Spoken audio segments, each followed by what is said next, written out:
Olá, tudo bem? Espero que sim. Tema pedido e votado é tema falado, por mais complexo que seja. A enquete foi feita lá no Instagram e esse foi o segundo tema mais votado. Para quem quer votar nas próximas enquetes, o endereço do meu Insta aqui embaixo na descrição do vídeo, tá bom? Como eu disse, um tema bastante complexo, por isso que do meu lado direito aqui eu fiz algumas anotações. Em alguns momentos eu vou ler aqui o que eu anotei. Por mais denso que seja para eu falar sobre esse tema, e vou falar e vou tentar ser resumido, tá joia? Vamos lá. Primeiro ponto importante, antes de fato, na minha opinião, é: não podemos confundir ignorância com simplicidade, tá? Para uma pessoa ser simples, não é critério ela ser ignorante. Um cuidado que a gente tem que ter. Um grupo de pessoas ignorante é um grupo de pessoas facilmente manipulado, ok? Então, muito cuidado. Um segundo ponto importante: para algumas pessoas é mais importante sentir do que saber. E um terceiro ponto importante é que dentro da congregação, e eu conheço muitos, tem pessoas que conhecem muito mais do que muitos teólogos por aí. Então, não vamos achar que lá ninguém conhece teologia, porque não é assim. Tem gente que conhece e conhece muito, muito mesmo. Aqui só vai a minha opinião. Um último ponto: a congregação ela não tem uma escola e ela não estimula o ensino teológico, mas ela também não se opõe à leitura das escrituras, pelo contrário, ela inclusive estimula. Já lendo aqui, o que significa teologia? Vou ler. É o estudo crítico da natureza dos deuses, vírgula, seres divinos, vírgula, ou de Deus, seus atributos e sua relação com os homens em diversas religiões, em sentido estrito no cristianismo, em sentido amplo em diversas religiões. Aonde a Bíblia diz que nós precisamos estudar as Escrituras? João 5,39. Examinai as Escrituras, porque julgai nelas ter a vida eterna. Ou julgar ter nelas a vida eterna. E são elas que dão testemunho de mim. Dicionário, que significa examinar de forma resumida. Investigação minuciosa. Ponto. É muito lindo a revelação e a profecia do momento, e esse é o foco da congregação, e todos nós sabemos, e isso é maravilhoso. A profecia e a revelação são maravilhosas.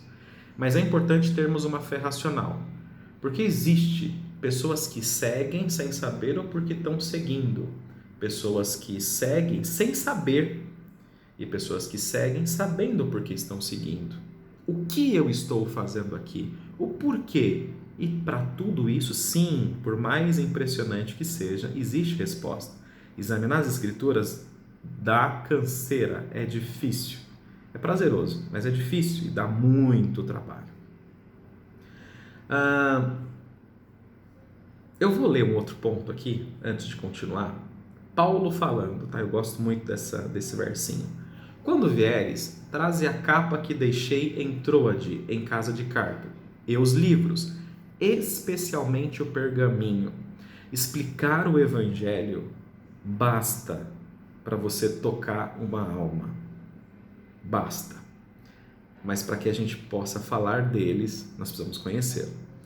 Outro ponto importante: alguns argumentos que são utilizados para o não estudo bíblico, que nós ouvimos muito. Porque o Espírito Santo vos ensinará na mesma hora o que deveis dizer. A resposta: esse versículo de maneira alguma está ensinando o crente a não estudar a Bíblia.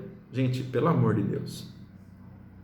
O que acontece muito para muita gente é pensar alguns versos e colocar em algumas respostas. A gente viu muito no vídeo anterior, as pessoas pensam um monte de versos sem esquecer que os versos devem estar acoplados em seus momentos, na sua história, nos seus contextos.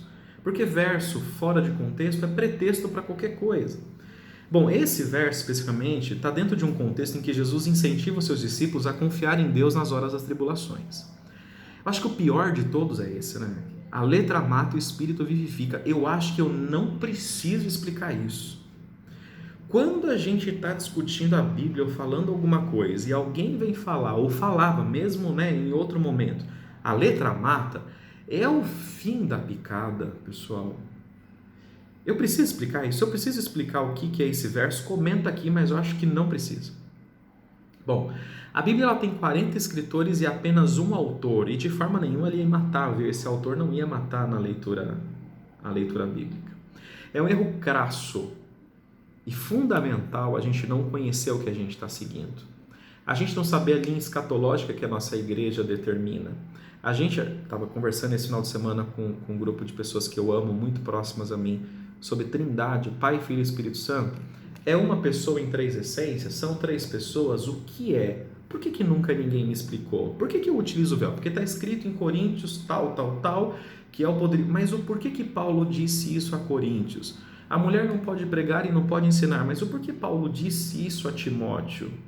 Não é pecado perguntar. Muitos acham que é errado questionar, mas não, examinai as escrituras, traga-me os pergaminhos que está lá em Troade. Nós restringimos muitas vezes o evangelho ao que acontece dentro da nossa denominação evangélica. Nós limitamos o cristianismo dentro da nossa religião e esquecemos do cristianismo antes. Onde nasceu o cristianismo? Eu não sei se eu comentei no começo do vídeo, né? Fica até uma pergunta. Ele nasce em Cristo? Ele nasce na morte de Cristo? Mas espera aí, Cristo nasceu e morreu judeu? Aonde de fato nasce o cristianismo? Bom, o que aconteceu fora das minhas linhas doutrinárias, dogmáticas? Eu vou citar alguns nomes aqui. 1703, a tocha fumegante, né? O homem tirado do fogo. Será que nós da congregação conhecemos quem foi John Wesley? Que andava 6.000 quilômetros a cavalo para falar da fé? Será que ele não vai ser salvo por não ter tido ou não conhecido a revelação da graça? O que é a graça? Billy Graham, através dele, 3.000 pessoas se dobraram ao Evangelho. 3 milhões de pessoas se dobraram e aceitaram o Evangelho, entenderam o Evangelho.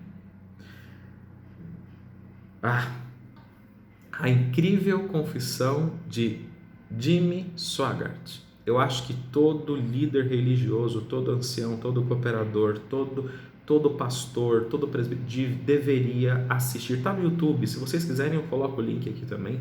A confissão de Jimmy Swaggart. A confissão do pecado dele, um grande pastor, um evangelista. Billy Graham disse que foi o maior do século 20 ou 21, se não estiver enganado, 21, se não me engano. A confissão dele é algo incrível. Eu ia dar um spoiler aqui, mas não, deixa vocês verem lá. Será que o evangelho ficou preso a nós?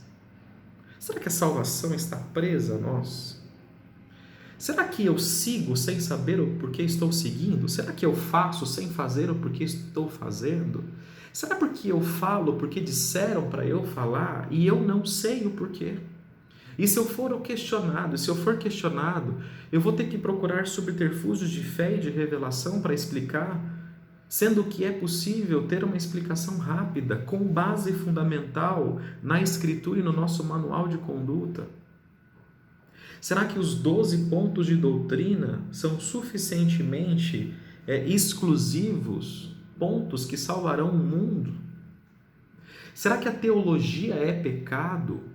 Será que estudar a Bíblia é pecado? Será que conhecer as Escrituras, que tem 40 escritores e um autor, e esse autor é autor e consumador da nossa fé, mata? É errado. Tem muito mais coisa aqui, mas eu não vou ler mais. Eu acho que ficou clara a minha opinião. É um erro crasso. É um erro fundamental. É um erro, quando eu falo fundamental, é um erro assim básico.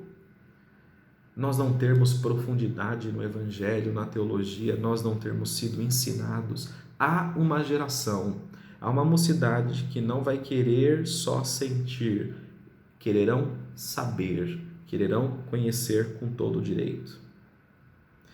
Você vê pessoas batendo cabeça com a história do pitonismo de Samuel, pessoas batendo cabeça com quem que Caim se casou. Tem gente que diz ainda que o pecado de Eva foi ela ter se deitado, copulado com Adão. Gente, tantos outros erros básicos que, se a gente perguntar para muitos dos nossos irmãos dentro da congregação, não saberão explicar. É uma chamada de atenção, não, quem sou eu, né? Quem sou eu? E tantas outras coisas que vocês poderiam até comentar aqui que nós não sabemos explicar. Né? Tem 2 temas aí que a galera tem pedido muito para eu falar, que vai entrar na enquete, que é blasfêmia e reencarnação. E aí, você acredita em encarnação ou reencarnação? E o que a congregação defende? A reencarnação não existe. Com base no quê? Eu oro de joelho e somente de joelho. Por quê? Eu uso saia e não uso calça e não uso bermuda. Por quê? Cuidado com os versos, né? Fora de contexto. Bom, senhores, não é uma crítica à congregação. Pelo amor de Deus, não levem por esse lado. Aqui, como foi pedido, é a minha opinião sobre a congregação e o ensino e o estudo teológico. Nós não somos e não há uma igreja exclusiva. Isso é muito terrível. Eu sei que ficou muito longo o vídeo e até perdi o compasso do roteiro aqui, mas bom, deixa aí, espero que vocês gostem do vídeo. Não esqueça de curtir aqui, que vai ajudar muito também. Já está em 10, 11 minutos o vídeo. A própria história da congregação cristã no Brasil, que para mim é uma das mais lindas que existe, foi o Luiz Franciscon que escolheu o nome Congregação Cristã no Brasil. Ele quis placa. O porquê que ele foi um dissidente da presbiteriana? O que aconteceu para ele rachar com a presbiteriana? Qual que é a história deveras da Congregação Cristã no Brasil? Quem foi a igreja presbiteriana? Quem foi o fundador da igreja presbiteriana? Conhecer o evangelho, conhecer o cristianismo, conhecer a história é extremamente importante para eu saber o que sinto, para eu saber o que sigo, para eu saber o que sou. Bom, não esqueça de curtir aqui, comenta, eu faço questão de responder a todos, críticos e não críticos. Ah, Sandra, eu dei uma parada na barba, viu? Hashtag pensar, até o próximo, pessoal.